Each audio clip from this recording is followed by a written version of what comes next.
Nasa Finance Road na po ang andas ng Poong Jesus Nazareno ngayon pong 7:12 in the morning. Kita po ang mga deboto na nag-uunahan sa paghawak ng lubid, ng andas, pati na rin po makasampa. Ayan o, nakikita po natin na sa kabila po ng paulit-ulit na panawagan ng pamunuan ng simbahan na sumamba at huwag sumampa.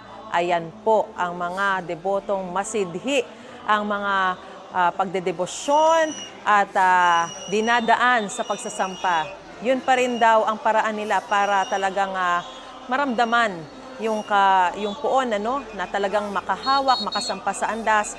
At yan po nakikita rin po natin yung pilit na makalapit dun sa lubid. Yung iba po hindi umaakyat sa andas pero ang nais nila ay makahawak talaga sa lubid.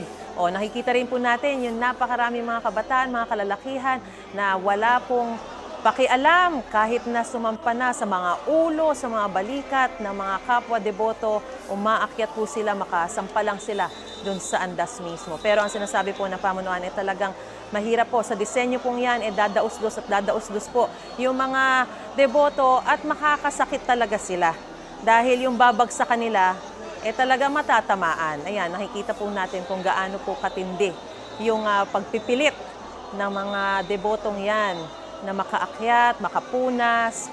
Ang sinasabi po, pwede nyo naman pong iitsa na lamang yung inyong mga puting tuwalya, bimpo, mga panyo at maibabalik. O kahit babae po, ayan o, nagpupumilit na makaakyat kahit na saan-saan na nila maitungtong yung kanilang mga paa, kahit sa mukha na ng mga kapwa nila deboto, tuloy pa rin, basta makaakyat pa rin sila.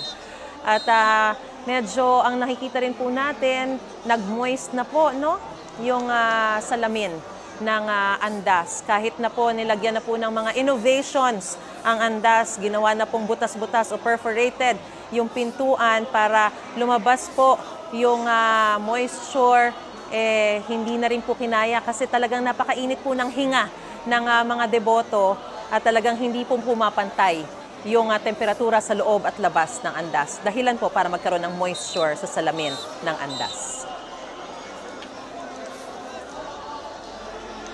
Igan, mauna ka sa mga balita, mag-subscribe na sa GMA Integrated News sa YouTube para sa iba't ibang ulat sa ating bansa.